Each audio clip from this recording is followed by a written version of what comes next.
ದೇವರ ನಾಮಕ್ಕೆ ಸ್ತೋತ್ರವಾಗಲಿ. ಎಚ್ಕೇಲನ ಪ್ರವಾದನೆಯ ಗ್ರಂಥ, ಮೊದಲನೇ ಅಧ್ಯಾಯ. ಕೇಬಾರ್ ನದಿಯ ಹತ್ತಿರ ಸೆರೆಯಾಗಿ ವಾಸಿಸುತ್ತಿದ್ದ ಯಹೂದ್ಯರ ಮಧ್ಯದಲ್ಲಿ ನಾನು ಸೇರಿಕೊಂಡಿರುವಾಗ 30ನೆಯ ವರ್ಷದ 4ನೇ ತಿಂಗಳಿನ 5ನೆಯ ದಿನದಲ್ಲಿ ಆಕಾಶವು ಒಡೆದು ನನಗೆ ದೇವದರ್ಶನವು ಉಂಟಾದವು. ಯೆಹೋಯಾಕೀನನ ಸೆರೆಯಾದ 5ನೇ ವರ್ಷದ 4ನೆಯ ತಿಂಗಳಿನ 5ನೆಯ ದಿನದಲ್ಲಿ ಯೆಹೋವನ ವಾಕ್ಯವು ಕಸ್ದೀಯ ದೇಶದೊಳಗೆ ಕೇಬಾರ್ ನದಿಯ ಹತ್ತಿರ ಬೂಜಿಯ ಮಗನೂ ಯಾಜಕನೂ ಆದ ಎಚ್ಕೇಲನಿಗೆ ಸಾಕ್ಷಾತ್ತಾಗಿ ಒದಗಿತು. ಅಲ್ಲಿ ಯೆಹೋವನ ಹಸ್ತಸ್ಪರ್ಶದಿಂದ ಅವನು ಪರವಶನಾದನು. ಇಗೋ, ನಾನು ನೋಡಿದೆನು, ಬಡಗಲಿಂದ ಬಿರುಗಾಳಿಯು ಬೀಸಿತು, ಎಡೆಬಿಡದೆ ಜಗಜಗಿಸುವ ಜ್ವಾಲೆಯುಳ್ಳ ಮಹಾಮೇಘವು ಕಾಣಿಸಿತು. ಅದರ ಸುತ್ತಲೂ ಮಿಂಚು ಹೊಳೆಯಿತು. ಅದರ ನಡುವೆ ಆ ಜ್ವಾಲೆಯ ಮಧ್ಯೆ ಸುವರ್ಣಕಾಂತಿಯಂತ ಕಾಂತಿಯು ಉಂಟಾಯಿತು. ಅದರ ಮಧ್ಯದೊಳಗಿಂದ 4 ಜೀವಿಗಳು ಆಕಾರಗಳು ಕಂಡುಬಂದವು. ಅದರ ಮಧ್ಯದೊಳಗಿಂದ 4 ಜೀವಿಗಳ ಆಕಾರಗಳು ಕಂಡುಬಂದವು. ಅವುಗಳ ರೂಪವು ಮನುಷ್ಯ ರೂಪದಂತಿತ್ತು. ಒಂದೊಂದಕ್ಕೆ 4 ಮುಖಗಳು, 4 ರೆಕ್ಕೆಗಳು ಇದ್ದವು. ಅವುಗಳ ಕಾಲುಗಳು ನೆಟ್ಟಗಿದ್ದು ಬೆಳಗಿನ ತಾಮ್ರದ ಹಾಗೆ ನಿಗಿನಿಗಿಸುತ್ತಿದ್ದವು. ಹೆಜ್ಜೆಗಳು ಕರುವಿನ ಕೊರಸಿನಂತಿದ್ದವು. ಒಂದೊಂದು ಜೀವಿಯ 4 ಪಾರ್ಶ್ವಗಳಲ್ಲಿನ ರೆಕ್ಕೆಗಳ ಕೆಳಗೆ ಮನುಷ್ಯಾಸ್ತದಂತ ಹಸ್ತಗಳಿದ್ದವು. ಆ 4 ಜೀವಿಗಳ ಮುಖಗಳು, ರೆಕ್ಕೆಗಳು ಹೇಗಿದ್ದವೆಂದರೆ ರೆಕ್ಕೆಗಳು ಒಂದಕ್ಕೊಂದು ತಗುಲುತ್ತಿದ್ದವು. ಆ ಜೀವಿಗಳು ಮುಂದರಿದ್ದಾಗೆಲ್ಲ ತಿರುಗಿಕೊಳ್ಳದೆ ಹೊರಟು ಮುಖವಾಗಿಯೇ ಹೋಗುತ್ತಿದ್ದವು. ಮುಖಗಳು ಎಂಥವುಗಳೆಂದರೆ, ಒಂದೊಂದರ ಮುಂದಿನ ಮುಖವು ಮನುಷ್ಯನದು, ಬಲಗಡೆಯ ಮುಖವು ಸಿಂಹನದು, ಎಡಗಡೆಯ ಮುಖವು ಓರಿಯದು, ಹಿಂದಿನ ಮುಖವು ಗರುಡ ಪಕ್ಷಿಯದು. ಇವುಗಳ ಮುಖಗಳು, ರೆಕ್ಕೆಗಳು ಮೇಲ್ಗಡೆ ಪ್ರತ್ಯೇಕವಾಗಿದ್ದವು. ಒಂದೊಂದು ಜೀವಿಯ 2 ರೆಕ್ಕೆಗಳು ಪಕ್ಕದ ಜೀವಿಗಳ ರೆಕ್ಕೆಗಳಿಗೆ ತಗುಲುತ್ತಿದ್ದವು. ಇನ್ನೆರಡು ರೆಕ್ಕೆಗಳು ದೇಹಕ್ಕೆ ಮರೆಯಾಗಿದ್ದವು. ಆ ಜೀವಿಗಳೆಲ್ಲ ಹೊರಟ ಮುಖವಾಗಿಯೇ ಹೋಗುತ್ತಿದ್ದವು. ದೇವರ ಆತ್ಮವು ಸಾಗಿಸಿದ ಕಡೆಗೆ ಸಾಗಿದವು, ತಿರುಗಿಕೊಳ್ಳದೆ ಮುಂದರಿದವು. ಆ ಜೀವಿಗಳ ಮಧ್ಯದಲ್ಲಿ ಅದ್ಭುತ ಕಾಂತಿಯು ಉರಿಯುವ ಕೆಂಡಗಳು, ಪಂಜುಗಳು ಎಂಬಂತೆ ಕಾಣಿಸಿತು. ಅದು ಜೀವಿಗಳ ನಡುವೆ ಓಲಾಡುತ್ತಿತ್ತು. ಆ ಉರಿಯು ತೇಜೋಮಯವಾಗಿತ್ತು. ಅದರೊಳಗಿಂದ ಮಿಂಚುಗಳು ಹೊರಡುತ್ತಿದ್ದವು. ಆ ಜೀವಿಗಳು ಮಿಂಚಿನಂತೆ ಮುಂದಕ್ಕೂ ಹಿಂದಕ್ಕೂ ಸರಿದಾಡುತ್ತಿದ್ದವು. ಇಗೋ, ನಾನು ಈ ಜೀವಿಗಳನ್ನು ನೋಡಲಾಗಿ ಒಂದೊಂದು ಕಡೆಯಲ್ಲಿಯೂ ಜೀವಿಗಳ ಪಕ್ಕಗಳಲ್ಲಿ ನೆಲಸೋಕುವ ಚಕ್ರಗಳು ಕಾಣಿಸಿದವು. ಆ ಚಕ್ರಗಳ ವರ್ಣವು, ರಚನೆಯು ಹೇಗಿದ್ದವೆಂದರೆ, ಅವುಗಳ ವರ್ಣವು ಪೀತರತ್ನದ ಹಾಗೆ ಥಳಥಳಿಸುತ್ತಿತ್ತು. ಒಂದು ಚಕ್ರದೊಳಗೆ ಇನ್ನೊಂದು ಚಕ್ರವು ಅಡ್ಡವಾಗಿ ರಚಿಸಿದಂತಿತ್ತು. ಆ 4 ಚಕ್ರಗಳು ಒಂದೇ ಮಾದರಿಯಾಗಿದ್ದವು. ಅವು ಹೊರಳುವಾಗ 4 ಕಡೆಗಳಲ್ಲಿ ಯಾವ ಕಡೆಗಾದರೂ ಹೊರಳುತ್ತಿದ್ದವು, ಓರೆಯಾಗಿ ಹೊರಳುತ್ತಿರಲಿಲ್ಲ. ಗಾಲಿಗಳ ಸುತ್ತಣ ಭಾಗಗಳು ಎತ್ತರವಾಗಿಯೂ ಭಯಂಕರವಾಗಿಯೂ ಇದ್ದವು. ಈ ಭಾಗಗಳ ಎಲ್ಲಾ ಕಡೆಯಲ್ಲಿಯೂ ತುಂಬಾ ಕಣ್ಣುಗಳಿದ್ದವು. ಜೀವಿಗಳು ಮುಂದರಿಯುವಾಗ ಚಕ್ರಗಳು ಅವುಗಳ ಪಕ್ಕದಲ್ಲಿ ಮುಂದರಿಯುತ್ತಿದ್ದವು. ಜೀವಿಗಳು ನೆಲದಿಂದ ಮೇಲಕ್ಕೇಳುವಾಗ ಚಕ್ರಗಳು ಏಳುತ್ತಿದ್ದವು. ದೇವರಾತ್ಮವು ಸಾಗಿಸಿದ ಕಡೆಗೆ ಸಾಗಿದವು. ಜೀವಿಗಳೊಳಗಣ ಆತ್ಮವು ಚಕ್ರಗಳಲ್ಲಿಯೂ ಇದ್ದ ಕಾರಣ ಚಕ್ರಗಳು ಅವುಗಳ ಪಕ್ಕದಲ್ಲಿ ಏಳುತ್ತಿದ್ದವು. ಅವು ಮುಂದರಿಯುವಾಗ ಇವು ಮುಂದರಿಯುತ್ತಿದ್ದವು. ಅವು ನಿಂತು ಹೋಗುವಾಗ ಇವು ನಿಂತು ಹೋಗುತ್ತಿದ್ದವು. ಅವು ನೆಲದಿಂದ ಮೇಲಕ್ಕೆ ಏಳುವಾಗ ಚಕ್ರಗಳು ಅವುಗಳ ಪಕ್ಕದಲ್ಲಿ ಏಳುತ್ತಿದ್ದವು. ಏಕೆಂದರೆ ಜೀವಿಗಳ ಆತ್ಮವು ಚಕ್ರಗಳಲ್ಲಿಯೂ ಇತ್ತು. ಭೀಕರವಾದ ಮಂಜುಗಡ್ಡೆಯಂತೆ ಥಳಥಳಿಸುವ ಒಂದು ತರದ ನೆಲಗಟ್ಟು ಆ ಜೀವಿಗಳ ತಲೆಯ ಮೇಲ್ಗಡೆ ಹಾಕಿತ್ತು. ಅದರ ಕೆಳಗೆ ಜೀವಿಗಳ ರೆಕ್ಕೆಗಳು ಮಟ್ಟಾಸವಾಗಿ ಚಾಚಲ್ಪಟ್ಟು ಒಂದಕ್ಕೊಂದು ತಗುಲುತ್ತಿದ್ದವು. ಇದಲ್ಲದೆ ಒಂದೊಂದು ಜೀವಿಗೆ ದೇಹವನ್ನು ಮುಚ್ಚಿಕೊಳ್ಳುವ 2 ರೆಕ್ಕೆಗಳಿದ್ದವು. ಅವು ಮುಂದರಿಯುವಾಗ ಅವುಗಳ ರೆಕ್ಕೆಗಳ ಶಬ್ದವು ಜಲಪ್ರವಾಹದ ಘೋಷದಂತೆ ಸರ್ವಶಕ್ತನ ಧ್ವನಿಯ ಹಾಗೆ ಆರ್ಭಟಿಸುವ ಸೈನ್ಯದ ಕೋಲಾಹಲದೋಪಾದಿಯಲ್ಲಿ ನನಗೆ ಕೇಳಿಸಿತು. ಅವು ನಿಂತಾಗ ರೆಕ್ಕೆಗಳು ಮುದರಿಕೊಂಡವು. ಅವುಗಳ ತಲೆಗಳ ಮೇಲ್ಗಡೆಯ ನೆಲಗಟ್ಟಿನ ಮೇಲಿನಿಂದ ಒಂದು ಧ್ವನಿಯು ಕಿವಿಗೆ ಬಿತ್ತು. ಜೀವಿಗಳು ನಿಂತಾಗ ರೆಕ್ಕೆಗಳನ್ನು ಮುದರಿಕೊಂಡವು. ಅವುಗಳ ತಲೆಗಳ ಮೇಲ್ಗಡೆಯ ನೆಲಗಟ್ಟಿನ ಮೇಲೆ ಇಂದ್ರನೀಲಮಣಿಯಂತೆ ಹೊಳೆಯುವ ಸಿಂಹಾಸನಕರವು ಕಾಣಿಸಿತು. ಅದರ ಮೇಲೆ ನರರೂಪದಂತೆ ರೂಪವುಳ್ಳ ಒಬ್ಬಾತನು ಆಸೀನನಾಗಿದ್ದನು. ಸೊಂಟದ ಹಾಗೆ ತೋರುವ ಆತನ ಮಧ್ಯಭಾಗದಿಂದ ಮೇಲ್ಗಡೆಯ ಸುವರ್ಣವು ಥಳಥಳಿಸುತ್ತದೋ, ಬೆಂಕಿಯು ಆ ರೂಪದೊಳಗೆಲ್ಲ ಪ್ರಜ್ವಲಿಸುತ್ತದೋ ಎಂಬಂತಿರುವ ಅದ್ಭುತ ಕಾಂತಿಯನ್ನು ಕಂಡೆನು. ಸೊಂಟದ ಹಾಗೆ ತೋರುವ ಆತನ ಮಧ್ಯಭಾಗದಿಂದ ಕೆಳಗಡೆ ಬೆಂಕಿಯು ಉರಿಯುತ್ತದೋ ಎಂಬಂತಿರುವ ಮಹಾತೇಜಸ್ಸನ್ನು ನೋಡಿದೆನು. ಮತ್ತು ಆಕಾಶವು ಆತನನ್ನು ಸುತ್ತಿಕೊಂಡಿತು.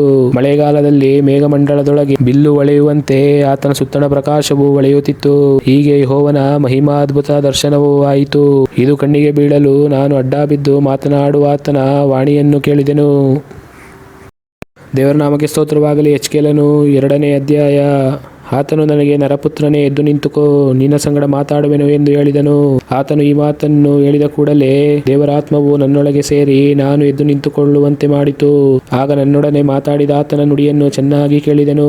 ಆತನು ನನಗೆ ಹೀಗೆ ಹೇಳಿದನು, ನರಪುತ್ರನೇ, ನನಗೆ ವಿರುದ್ಧವಾಗಿ ತಿರುಗಿಬಿದ್ದು ದ್ರೋಹ ಮಾಡಿದ ಜನಾಂಗದವರಾದ ಇಸ್ರಾಯೇಲರ ಬಳಿಗೆ ನಿನ್ನನ್ನು ಕಳುಹಿಸುವೆನು. ಈ ದಿನದವರೆಗೆ ಅವರು, ಅವರ ಪಿತೃಗಳು ನನಗೆ ಅಪರಾಧ ಮಾಡುತ್ತಲೇ ಇದ್ದಾರೆ. ನಾನು ಯಾವ ಸಂತಾನದವರ ಬಳಿಗೆ ನಿನ್ನನ್ನು ಕಳುಹಿಸುತ್ತೇನೋ ಆ ಸಂತಾನದವರು ನಾಚಿಕೆಗೆಟ್ಟವರು, ಆಟಗಾರರು ಆಗಿರುತ್ತಾರೆ. ನೀನು ಅವರಿಗೆ, ಕರ್ತನಾದ ಯೆಹೋವನು ಇಂತೆನ್ನುತ್ತಾನೆ ಎಂದು ನುಡಿ. ಅವರು ದ್ರೋಹಿ ವಂಶದವರು. ಒಂದು ವೇಳೆ ಕೇಳದೆ ಕೇಳದೆ ಹೋದರೂ ಒಬ್ಬ ಪ್ರವಾದಿಯು ತಮ್ಮ ಮಧ್ಯದಲ್ಲಿ ಕಾಣಿಸಿಕೊಂಡಿದ್ದಾನೆಂದು ತಿಳಿದೇ ಇರುವರು. ನರಪುತ್ರನೇ, ನೀನು ಮುಳ್ಳು ಕಂಪೆಗಳಿಗೆ ಸಿಕ್ಕಿಕೊಂಡು ಚೇಳುಗಳ ನಡುವೆ ವಾಸಿಸುವಂತೆ ಅವರ ಮಧ್ಯದಲ್ಲಿರು. ಅವರಿಗೆ ಭಯಪಡಬೇಡ, ಅವರ ಗದರಿಕೆಗೆ ಹೆದರದಿರು. ಅವರು ದ್ರೋಹಿ ವಂಶದವರು. ಅವರ ಬಿರುನುಡಿಗೆ ದಿಗಿಲು ಪಡಬೇಡ, ಅವರ ಬಿರುನೋಟಕ್ಕೆ ಬೆಚ್ಚದಿರು. ಅವರು ಕೇಳಿದರೂ ಕೇಳದೆ ಹೋದರೂ ನೀನು ನನ್ನ ಮಾತುಗಳನ್ನು ಅವರಿಗೆ ನುಡಿಯಲೇಬೇಕು. ಅವರು ದ್ರೋಹಿಗಳೇ ಹೌದು. ಇದಲ್ಲದೆ ಆತನು, ನರಪುತ್ರನೇ, ನಾನು ನಿನಗೆ ನುಡಿಯುವ ಮಾತನ್ನು ಕೇಳು. ಅವಿಧೇಯರಾದ ಈ ವಂಶದವರಂತೆ ನೀನು ಅವಿಧೇಯನಾಗಿರಬೇಡ. ನಾನು ಕೊಡುವುದನ್ನು ಬಾಯಿ ತೆರೆದು ತಿಂದು ಬಿಡು ಅಂದನು. ಆಹಾ, ನಾನು ನೋಡಲಾಗಿ ಒಂದು ಕೈ ನನ್ನ ಕಡೆಗೆ ಚಾಚಿತು. ಇಗೋ, ಅದರಲ್ಲಿ ಗ್ರಂಥದ ಸುರುಳಿ ಕಾಣಿಸಿತು. ಆತನು ಆ ಸುರುಳಿಯನ್ನು ನನ್ನ ಎದುರಿನಲ್ಲಿ ಬಿಚ್ಚಿದನು. ಅದರ ಎರಡು ಪಕ್ಕೆಗಳಲ್ಲಿಯೂ ಬರೆದಿತ್ತು.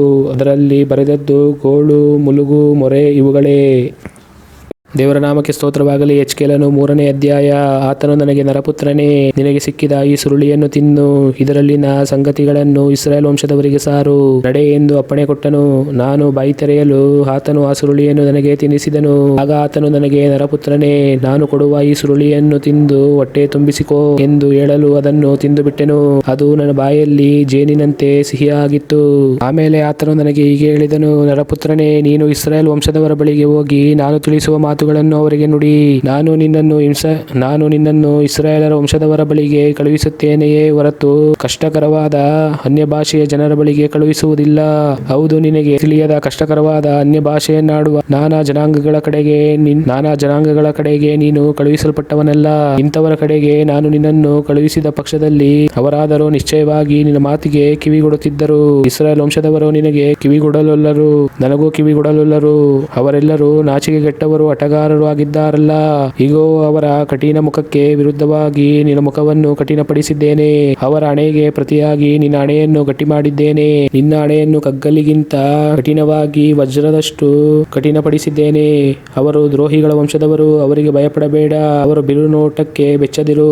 ಇದಲ್ಲದೆ ಆತನು ನನಗೆ ಹೀಗೆ ಹೇಳಿದನು, ನರಪುತ್ರನೇ, ನಾನು ನಿನಗೆ ನುಡಿಯುವ ಮಾತುಗಳನ್ನೆಲ್ಲ ಕಿವಿಯಿಂದ ಕೇಳಿ ಹೃದಯದಲ್ಲಿಟ್ಟುಕೋ.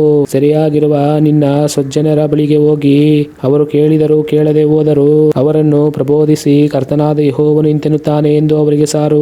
ಆಮೇಲೆ ದೇವರಾತ್ಮವು ನನ್ನನ್ನು ಎತ್ತಿಕೊಂಡು ಹೋಗಲಾಗಿ ಮಹಿಮೆಯಿಂದ ಕೂಡಿದ ಯೆಹೋವನಿಗೆ, ಆತನ ವಾಸಸ್ಥಾನದಲ್ಲಿ ಸ್ತೋತ್ರವಾಗಲಿ ಎಂಬ ಮಹಾಶಬ್ದವು ನನ್ನ ಹಿಂದೆ ಬರಬರನೆ ಕೇಳಿಸಿತು. ಜೀವಿಗಳ ರೆಕ್ಕೆಗಳು ಒಂದಕ್ಕೊಂದು ಬಡಿದಾಡುವ ಸಪ್ಪಳ, ಅವುಗಳ ಪಕ್ಕದಲ್ಲಿ ಗರಗರನೆ ತಿರುಗುವ ಚಕ್ರದ ಸದ್ದು, ಹೀಗೆ ಬಿರ್ರನ್ನುವ ಮಹಾಶಬ್ದವು ನನ್ನ ಕಿವಿಗೆ ಬಿತ್ತು. ದೇವರಾತ್ಮವು ನನ್ನನ್ನು ಎತ್ತಿಕೊಂಡು ಹೋಯಿತು. ನಾನು ಯೆಹೋವನ ಹಸ್ತಸ್ಪರ್ಶದಿಂದ ತುಂಬಾ ಪರವಶನಾಗಿದ್ದು ವ್ಯಥೆಗೊಳ್ಳುತ್ತಾ ಮನಸ್ತಾಪ ಪಡುತ್ತಾ ನಡೆದೆನು. ಆಗ ಸರಿಯಾಗಿ ಒಯ್ಯಲ್ಪಟ್ಟು ಕೇಬಾರ್ ನದಿಯ ಹತ್ತಿರ ತೇಲ್ ಅಬೀಬಿನಲ್ಲಿ ವಾಸವಾಗಿರುವವರ ಬಳಿಗೆ ಬಂದು ಅವರು ಕೂತಿದ್ದ ಸ್ಥಳದಲ್ಲಿಯೇ ಕೂತುಕೊಂಡೆನು. 7 ದಿವಸಗಳ ಮೇಲೆ ಯೆಹೋವನು ಈ ಮಾತನ್ನು ನನಗೆ ದಯಪಾಲಿಸಿದನು. ನರಪುತ್ರನೇ, ನಾನು ನಿನ್ನನ್ನು ಇಸ್ರಾಯೇಲ್ ವಂಶದವರ ಮೇಲೆ ಕಾವಲುಗಾರನನ್ನಾಗಿ ನೇಮಿಸಿದ್ದೇನೆ. ಹೀಗಿರಲು ನನ್ನ ಬಾಯಿಂದ ಹೊರಡುವ ಮಾತು ಕೇಳಿ ನನ್ನ ಪರವಾಗಿ ಅವರನ್ನು ಎಚ್ಚರಿಸು. ನಾನು ದುಷ್ಟನಿಗೆ ಸತ್ತೇ ಸಾಯುವಿ ಎಂದು ನುಡಿಯುವಾಗ ನೀನು ಅವನನ್ನು ಎಚ್ಚರಿಸದೆಯೂ ಅವನು ತನ್ನ ದುರ್ಮಾರ್ಗವನ್ನು ಬಿಟ್ಟು ತನ್ನ ಪ್ರಾಣವನ್ನು ಉಳಿಸಿಕೊಳ್ಳುವಂತೆ ಅವನಿಗೆ ಬುದ್ಧಿ ಹೇಳದೆಯೂ ಇದ್ದರೆ ಆ ದುಷ್ಟನು ತನ್ನ ಅಪರಾಧದಿಂದ ಸಾಯಬೇಕಾಗುವುದು. ಆತನ ಮರಣಕ್ಕಾಗಿ ನಿನಗೆ ಮುಯಿ ತೀರಿಸುವೆನು. ನೀನು ದುಷ್ಟರನ್ನು ಎಚ್ಚರಿಸಿದರೂ ಅವರು ತನ್ನ ದುಷ್ಟತನವನ್ನು ದುರ್ಮಾರ್ಗವನ್ನು ಬಿಡದೆ ಹೋದರೆ ತನ್ನ ಅಪರಾಧದಿಂದ ಸಾಯುವನು. ನೀನು ನಿನ್ನ ಪ್ರಾಣವನ್ನು ಉಳಿಸಿಕೊಂಡಿರುವಿ. ಇದಲ್ಲದೆ ಶಿಷ್ಟನು ತನ್ನ ಶಿಷ್ಟತನವನ್ನು ಬಿಟ್ಟು ಅಧರ್ಮ ಮಾಡಿ ನಾನು ಅವನ ಮುಂದೆ ಒಡ್ಡಿದ ಆತಂಕವನ್ನು ಎಡವಿ ಮರವಿದರೆ ಅವನು ಸತ್ತೇ ಸಾಯುವನು. ನೀನು ಅವನನ್ನು ಎಚ್ಚರಿಸದೆ ಹೋದ ಕಾರಣ ಅವನು ತನ್ನ ಪಾಪದಿಂದ ಸಾಯಬೇಕಾಯಿತು. ಅವನು ಮಾಡಿದ ಸುಕೃತ್ಯಗಳು ಲೆಕ್ಕಕ್ಕೆ ಬಾರವು. ಅವನ ಮರಣಕ್ಕಾಗಿ ನಿನಗೆ ಮುಯಿ ತೀರಿಸುವೆನು. ನೀನು ಶಿಷ್ಟನನ್ನು ಪಾಪ ಮಾಡದಂತೆ ಎಚ್ಚರಿಸಿದ ಮೇಲೆ ಅವನು ಪಾಪ ಮಾಡದೆ ಹೋದರೆ ಎಚ್ಚರಗೊಂಡ ಕಾರಣ ಜೀವದಿಂದ ಉಳಿಯುವನು.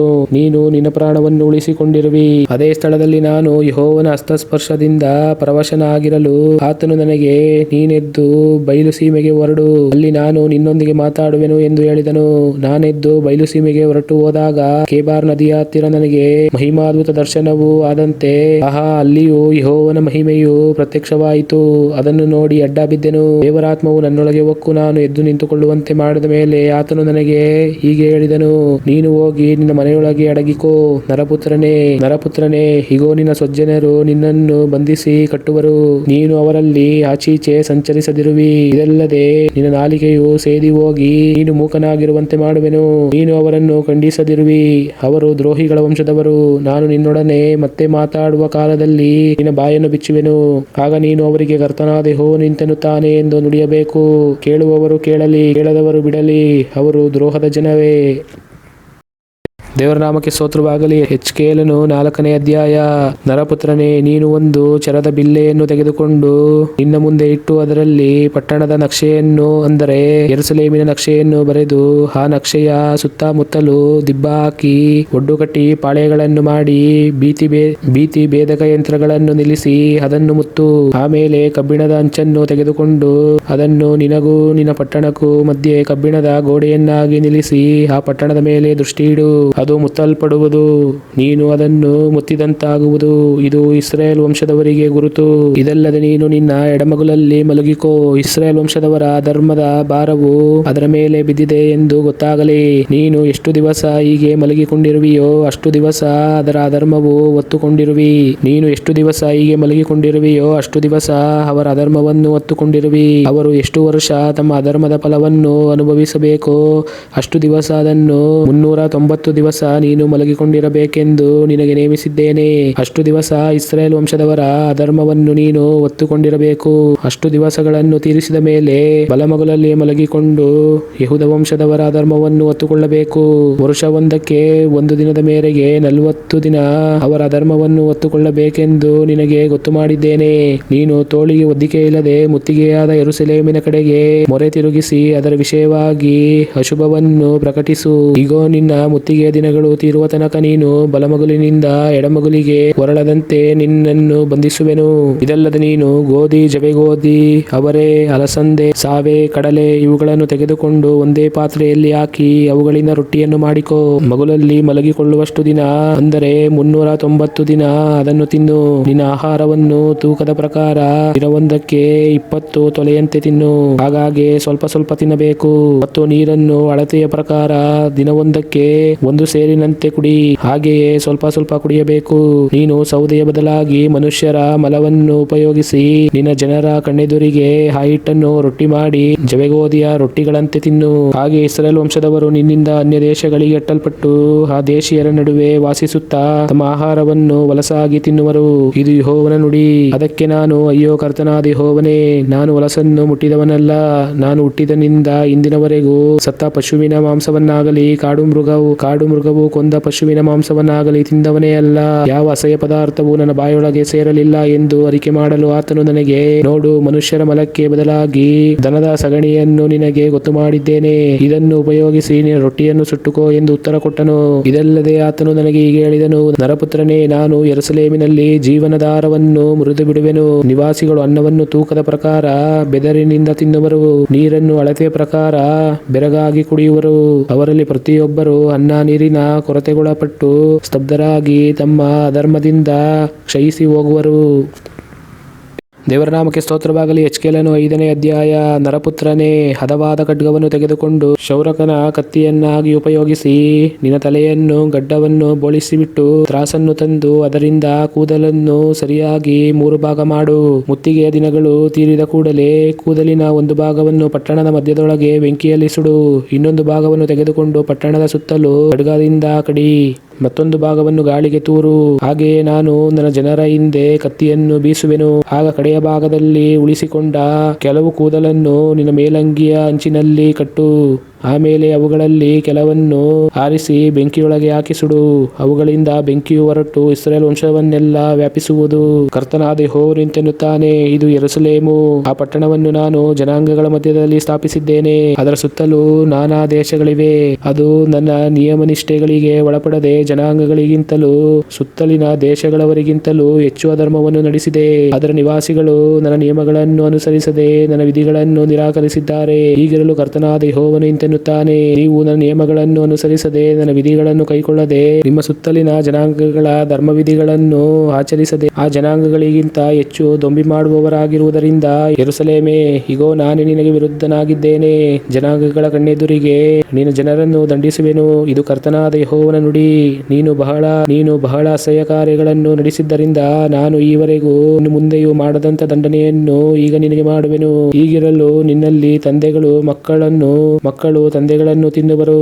ನಾನು ನಿನ್ನನ್ನು ದಂಡಿಸಿ ನಿನ್ನಲ್ಲಿ ಉಳಿದ ಸಮಸ್ತರನ್ನು ಎಲ್ಲಾ ಕಡೆಯ ಗಾಳಿಗೂ ತೂರುವೆನು. ಕರ್ತನಾದ ಯೆಹೋವನು ಇಂತೆನ್ನುತ್ತಾನೆ, ನನ್ನ ಜೀವದಾಣೆ, ನೀನು ನನ್ನ ಹೇರಳವಾದ ಹೇಯ ವಿಗ್ರಹಗಳಿಂದಲೂ ಅಸಹ್ಯ ವಸ್ತುಗಳಿಂದಲೂ ನನ್ನ ಪವಿತ್ರಾಲಯವನ್ನು ಹೊಲಸು ಮಾಡಿದ್ದರಿಂದ ಖಂಡಿತವಾಗಿ ನಾನು ಸಹಿಸೆನು, ಕಟಾಕ್ಷಿಸೆನು, ಕ್ಷಮಿಸೆನು. ನಿನ್ನಲ್ಲಿನ 1/3 ಭಾಗದವರು ವ್ಯಾಧಿಯಿಂದ ಸಾಯುವರು. ನಿನ್ನ ಮಧ್ಯದಲ್ಲಿ ಕ್ಷಾಮದಿಂದ ನಾಶವಾಗುವರು.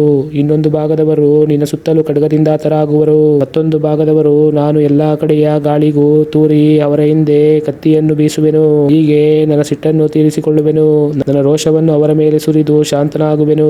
ಆಗ್ರಹದಿಂದ ಮಾತಾಡಿದವನು ಯೆಹೋವನಾದ ನಾನೇ ಎಂಬುದು ನನ್ನ ಕೋಪವನ್ನು ಅವರ ಮೇಲೆ ಒಯ್ದು ಬಿಟ್ಟ ಬಳಿಕ ಅವರಿಗೆ ಗೊತ್ತಾಗುವುದು. ಹಾದು ಹೋಗುವವರೆಲ್ಲರ ಕಣ್ಣೆದುರಿಗೆ ನಾನು ನಿನ್ನನ್ನು ಹಾಳು ಮಾಡಿ ಸುತ್ತಲಿನ ಜನಾಂಗಗಳ ನಿಂದೆಗೆ ಗುರಿ ಮಾಡುವೆನು.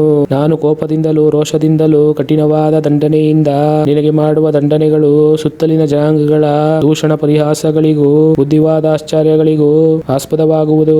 ಇದು ಯೆಹೋವನಾದ ನನ್ನ ನುಡಿ.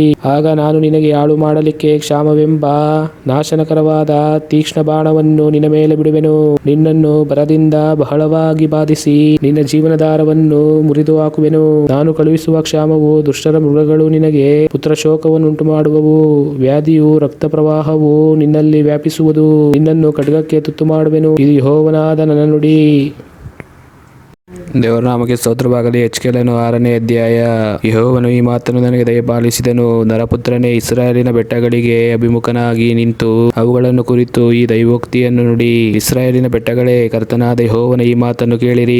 ಕರ್ತನಾದ ಯೆಹೋವನು ಬೆಟ್ಟ ಗುಡ್ಡಗಳಿಗೂ ತೊರೆ ತಗ್ಗುಗಳಿಗೂ ಹೀಗೆ ಹೇಳುತ್ತಾನೆ, ಇಗೋ ನಾನೇ ನಿಮಗೆ ಖಡ್ಗವನ್ನು ಬರಮಾಡಿ ನಿಮ್ಮ ಪೂಜಾ ಸ್ಥಳಗಳನ್ನು ನಾಶಪಡಿಸುವೆನು. ನಿಮ್ಮ ಯಜ್ಞವೇದಿಗಳು ಹಾಳಾಗುವವು, ನಿಮ್ಮ ಸೂರ್ಯ ಸ್ತಂಭಗಳು ಒಡೆಯಲ್ಪಡುವವು. ನಿಮ್ಮವರು ನಿಮ್ಮ ಬೊಂಬೆಗಳ ಮುಂದೆ ಹತರಾಗಿ ಬೀಳುವಂತೆ ಮಾಡುವೆನು. ನಾನು ಇಸ್ರಾಯೇಲರ ಶವಗಳನ್ನು ಅವರ ಬೊಂಬೆಗಳ ಮುಂದೆ ಹಾಕಿ ನಿಮ್ಮ ಯಜ್ಞವೇದಿಗಳ ಸುತ್ತಲೂ ನಿಮ್ಮ ಎಲುಬುಗಳನ್ನು ಎರಚಿ ಬಿಡುವೆನು. ನೀವು ವಾಸಿಸುವ ದೇಶದಲ್ಲೆಲ್ಲ ಊರುಗಳು ಹಾಳಾಗುವುದರಿಂದ ಪೂಜಾ ಸ್ಥಳಗಳು ಪಾಳು ಬೀಳುವುದರಿಂದಲೂ ನಿಮ್ಮ ಯಜ್ಞವೇದಿಗಳು ಹಾಳುಪಾಳಾಗುವವು. ನಿಮ್ಮ ಬೊಂಬೆಗಳು ಒಡೆಯಲ್ಪಟ್ಟು ಇಲ್ಲವಾಗುವವು, ನಿಮ್ಮ ಸೂರ್ಯಸ್ತಂಭಗಳು ಕಡಿಯಲ್ಪಡುವವು. ನೀವು ರೂಪಿಸಿದ ವಿಗ್ರಹಗಳು ಅಳಿದು ಹೋಗುವವು, ಹತರಾದವರು ನಿಮ್ಮ ಮಧ್ಯದಲ್ಲಿ ಬೀಳುವರು. ಆಗ ನಾನೇ ಯೆಹೋವನು ಎಂದು ನಿಮಗೆ ಗೊತ್ತಾಗುವುದು. ಆದರೂ ನನ್ನ ಜನಶೇಷವನ್ನು ಉಳಿಸುವೆನು. ಹೇಗೆಂದರೆ, ನೀವು ಅನ್ಯ ದೇಶಗಳಿಗೆ ಚದುರಿ ಹೋಗುವಾಗ ನಿಮ್ಮಲ್ಲಿ ಕೆಲವರು ಆ ಜನಾಂಗಗಳ ಮಧ್ಯೆ ಕತ್ತಿಗೆ ತಪ್ಪಿಸಿಕೊಳ್ಳುವರು. ಆಗ ತಪ್ಪಿಸಿಕೊಂಡು ಸೆರೆಗೆ ಒಯ್ಯಲ್ಪಟ್ಟ ಜನಾಂಗಗಳ ಮಧ್ಯೆ ವಾಸಿಸುವ ನಿಮ್ಮವರು ಅನ್ಯ ದೇವತೆಗಳಿನ ಮೋಹದಿಂದ ನನ್ನನ್ನು ತೊರೆದ ತಮ್ಮ ಹೃದಯವನ್ನು ತಮ್ಮ ಬೊಂಬೆಗಳ ಮೇಲಣ ಕಾಮದಿಂದ ದೇವದ್ರೋಹ ಮಾಡಿದ ತಮ್ಮ ಕಣ್ಣುಗಳನ್ನು ಭಂಗಪಡಿಸಿದವನು ನಾನೇ ಎಂಬುದಾಗಿ ನನ್ನನ್ನು ಜ್ಞಾಪಕ ಮಾಡಿಕೊಂಡು ತಾವು ಬಹಳ ಅಸಹ್ಯ ಕಾರ್ಯಗಳನ್ನು ನಡೆಸಿ ಕೆಟ್ಟತನವನ್ನು ಮಾಡಿದ್ದೇವೆಂದು ತಮ್ಮನ್ನು ತಾವೇ ಎಸಿಕೊಳ್ಳುವರು. ನಾನೇ ಯೆಹೋವನು ಎಂದು ಅವರಿಗೆ ಗೊತ್ತಾಗುವುದು. ಈ ಕೇಡನ್ನು ಅವರಿಗೆ ಮಾಡುವೆನು ಎಂದು ನಾನು ಹೇಳಿದ್ದು ಬರಿ ಮಾತಲ್ಲ. ಕರ್ತನಾದ ಯೆಹೋವನು ಇಂತೆನ್ನುತ್ತಾನೆ, ನೀನು ಚಪ್ಪಾಳೆ ಹೊಡೆದು ನೆಲವನ್ನೊದ್ದು ಹೀಗೆ ಹೇಳು, ಆ ಇಸ್ರಾಯೇಲ್ ವಂಶದವರ ಅಸಹ್ಯವಾದ ಕೆಟ್ಟ ಕೆಲಸಗಳೆಷ್ಟು. ಅವರು ಖಡ್ಗಕ್ಷಾಮ ವ್ಯಾಧಿಗಳಿಂದ ಸತ್ತೇ ಸಾಯುವರು. ದೂರದಲ್ಲಿರುವವನು ವ್ಯಾಧಿಯಿಂದ ಸಾಯುವನು, ಹತ್ತಿರದಲ್ಲಿರುವವನು ಖಡ್ಗದಿಂದ ಸಾಯುವನು, ತಪ್ಪಿಸಿಕೊಂಡು ಉಳಿದವನು ಕ್ಷಾಮದಿಂದ ಸಾಯುವನು. ಅಂತೂ ನಾನು ಅವರ ಮೇಲೆ ಇಟ್ಟಿರುವ ರೋಷವನ್ನು ತೀರಿಸಿ ಬಿಡುವೆನು. ಈ ವಂಶ ವಂಶದವರು ಎತ್ತರವಾದ ಎಲ್ಲ ಗುಡ್ಡಗಳ ಮೇಲೂ ಎಲ್ಲ ಬೆಟ್ಟಗಳ ತುದಿಗಳಲ್ಲಿಯೂ ಸೊಂಪಾದ ಎಲ್ಲ ಮರಗಳ ಕೆಳಗೂ ತಮ್ಮ ಸಮಸ್ತ ವಿಗ್ರಹಗಳಿಗೆ ಸುಗಂಧ ಹೋಮ ಮಾಡುತ್ತಿದ್ದ ದಟ್ಟವಾದ ಎಲ್ಲ ಎಲ ಮರಗಳ ಕೆಳಗೂ ಹತರಾಗಿ ತಮ್ಮ ಯಜ್ಞವೇದಿಗಳ ಸುತ್ತಲೂ ತಮ್ಮ ಬೊಂಬೆಗಳ ನಡುವೆ ಬಿದ್ದಿರುವಾಗ ನಾನೇ ಯೆಹೋವನು ಎಂದು ಗೊತ್ತಾಗುವುದು. ನಾನು ಅವರ ಮೇಲೆ ಕೈ ಎತ್ತಿ ಅವರು ವಾಸವಾಗಿರುವ ದೇಶವನ್ನೆಲ್ಲ ಅರಣ್ಯದಿಂದ ದಿಬ್ಲಾದವರೆಗೂ ಆಳುಪಾಳು ಮಾಡುವೆನು. ನಾನೇ ಯೆಹೋವನು ಎಂದು ಅವರಿಗೆ ಗೊತ್ತಾಗುವುದು. ದೇವರ ನಾಮಕ್ಕೆ ಸ್ತೋತ್ರವಾಗಲಿ. ಎಚ್ಕೆಲನು 7ನೇ ಅಧ್ಯಾಯ. ಇದಲ್ಲದೆ ಯೆಹೋವನು ಈ ಮಾತನ್ನು ನನಗೆ ದಯಪಾಲಿಸಿದನು. ನರಪುತ್ರನೇ, ಕರ್ತನಾದ ಯೆಹೋವನು ಇಸ್ರಾಯೇಲ್ ದೇಶಕ್ಕೆ ಹೀಗೆ ನುಡಿಯುತ್ತಾನೆ. ಪ್ರಳಯವು, ಪೂರ್ಣ ಪ್ರಳಯವು ದೇಶದ ಚತುರ್ದಿಕ್ಕಿನಲ್ಲಿಯೂ ಸಂಭವಿಸಿದೆ. ಈಗಲೇ ನಿನಗೆ ಪ್ರಳಯವು ಬಂದು ಬಿಟ್ಟಿತು. ನಾನು ನನ್ನ ಕೋಪವನ್ನು ನಿನ್ನ ಮೇಲೆ ಬರಮಾಡಿ ನಿನ್ನ ನಡತೆಗೆ ತಕ್ಕಂತೆ ನ್ಯಾಯ ತೀರಿಸಿ ನಿನ್ನ ಸಮಸ್ತ ಅಸಹ್ಯ ಕಾರ್ಯಗಳ ಫಲವನ್ನು ನಿನಗೆ ಉಣ್ಣಿಸುವೆನು. ನಿನ್ನನ್ನು ಕಟಾಕ್ಷಿಸೆನು, ಉಳಿಸೆನು. ನಿನ್ನ ದುರ್ಮಾರ್ಗಗಳ ಫಲವನ್ನು ನಿನಗೆ ತಿನ್ನಿಸುವೆನು. ನಿನ್ನ ಅಸಹ್ಯ ಕಾರ್ಯಗಳು ನಿನ್ನ ಅನುಭವಕ್ಕೆ ಬರುವವು. ಆಗ ನಾನೇ ಯೆಹೋವನು ಎಂದು ನಿನಗೆ ಗೊತ್ತಾಗುವುದು. ಕರ್ತನಾದ ಯೆಹೋವನು ಇಂತೆನ್ನುತ್ತಾನೆ. ಆಹಾ, ಕೇಡು, ಎಂದು ಕಾಣದ ಕೇಡು ಇಗೋ ಬಂತು. ಪ್ರಳಯವು ಬಂತು, ಪೂರ್ಣ ಪ್ರಳಯವು ಬಂತು. ನಿನ್ನನ್ನು ಚೆಚ್ಚುವುದಕ್ಕೆ ಚೆಚ್ಚರಗೊಂಡಿದೆ. ಇಗೋ ಬಂದೇ ಬಂತು. ದೇಶ ನಿವಾಸಿಯೇ, ನಿನ್ನ ಗತಿಯೇ ಆಯಿತು. ಸಮಯ ಬಂತು, ದಿನ ಹತ್ತರಿಸಿತು. ಬೆಟ್ಟಗಳ ಮೇಲೆ ಕೇಳಿಸುವ ಧ್ವನಿಯು ಉತ್ಸಾಹ ಧ್ವನಿಯಲ್ಲ, ಕಳವಳವೇ. ಇನ್ನು ಸ್ವಲ್ಪ ಕಾಲದೊಳಗೆ ನಾನು ನಿನ್ನ ಮೇಲೆ ನನ್ನ ರೋಷಾಗ್ನಿಯನ್ನು ಸುರಿಸಿ ನನ್ನ ಕೋಪವನ್ನು ತೀರಿಸಿಕೊಂಡು ನಿನ್ನ ನಡತೆಗೆ ತಕ್ಕ ದಂಡನೆಯನ್ನು ವಿಧಿಸಿ ನಿನ್ನ ಅಸಹ್ಯ ಕಾರ್ಯಗಳ ಫಲವನ್ನೆಲ್ಲ ನಿನಗೆ ಉಣ್ಣಿಸುವೆನು. ನಿನ್ನನ್ನು ಕಟಾಕ್ಷಿಸೆನು, ಉಳಿಸೆನು. ನಿನ್ನ ದುರ್ಮಾರ್ಗಗಳಿಗೆ ತಕ್ಕ ಗತಿಯನ್ನು ಕೊಡುವೆನು. ನಿನ್ನ ಅಸಹ್ಯ ಕಾರ್ಯಗಳು ನಿನ್ನ ಅನುಭವಕ್ಕೆ ಬರುವವು. ಯೆಹೋವನಾದ ನಾನು ದಂಡಿಸುವವನು ಎಂಬುದು ನಿನಗೆ ಗೊತ್ತೇ ಆಗುವುದು. ಆಹಾ, ದಂಡನೆಯ ದಿನವು ಇಗೋ ಬಂತು. ನಿನಗೆ ದುರ್ಗತಿಯು ಅಂಕುರಿಸಿದೆ. ಕೋಲು ಹೂ ಬಿಟ್ಟಿದೆ. ಎಮ್ಮೆಯು ಚಿಗುರಿದೆ. ಹಿಂಸೆಯು ಬೆಳೆದು ಬೆಳೆದು ಕೆಡುಕಿನ ಕೋಲಾಗಿದೆ. ನಿನ್ನವರಲ್ಲಿಯೂ ಯಾರು ಉಳಿಯರು. ಆ ಜನ ಸಮೂಹದಲ್ಲಿಯೂ ಅವರ ಆಸ್ತಿಯಲ್ಲಿಯೂ ಶೇಷವೇನೂ ಇರದು. ಅವರಲ್ಲಿ ಯಾವ ಶ್ರೇಷ್ಠತೆಯೂ ನಿಲ್ಲದು. ಸಮಯ ಬಂತು, ದಿನ ಹತ್ತರಿಸಿತು. ಕೊಂಡುಕೊಳ್ಳುವವನು ಹರ್ಷಿಸದಿರಲಿ, ಮಾರುವವನು ದುಃಖಿಸದಿರಲಿ. ರೋಷಾಗ್ನಿಯು ಆ ಸಮಯದವರೆಲ್ಲರ ಮೇಲೆ ಹತ್ತಿದೆ. ಮಾರಿದವನು ಎಷ್ಟು ವರ್ಷ ಬದುಕಿದರೂ ಮಾರಿದ ಸೊತ್ತು ಅವನ ವಶಕ್ಕೆ ತಿರುಗಿಬಾರದು. ಉಂಟಾದ ದಿವ್ಯ ದರ್ಶನವು ಸಮೂಹದವರೆಲ್ಲರಿಗೂ ಸಂಭವಿಸಿದೆ. ಯಾರು ಹಿಂದಿರುಗರು? ಯಾರು ತಮ್ಮ ಧರ್ಮದಿಂದ ತಮ್ಮ ಜೀವವನ್ನು ಉಳಿಸಿಕೊಳ್ಳರು? ಅವರು ಕೊಂಬನ್ನೂದಿ ಸರ್ವಸನ್ನಹ ಮಾಡಿದ್ದರು. ಯಾರು ಯುದ್ಧಕ್ಕೆ ಹೊರಡರು? ನನ್ನ ರೋಷಾಗ್ನಿಯು ಅವರ ಸಮೂಹದವರೆಲ್ಲರ ಮೇಲೆ ಹತ್ತಿದೆ. ಊರವರೆಗೆ ಖಡ್ಗ, ಊರೊಳಗೆ ವ್ಯಾಧಿ ಕ್ಷಾಮಗಳು. ಹೊರಗಿರುವವರು ಖಡ್ಗದಿಂದ ಸಾಯುವರು, ಒಳಗಿರುವವರು ವ್ಯಾಧಿ ಕ್ಷಾಮಗಳಿಗೆ ತುತ್ತಾಗುವರು.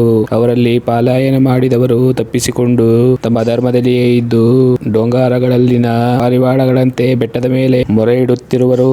ಎಲ್ಲರ ಕೈಗಳು ಜೋಲು ಬಿದ್ದಿರುವವು. ಎಲ್ಲರ ಮೊಣಕಾಲುಗಳು ನೀರಿನಂತೆ ಚಂಚಲವಾಗಿರುವವು. ಅವರು ಗೋಣಿತಟ್ಟನ್ನು ಸುತ್ತಿಕೊಳ್ಳುವರು.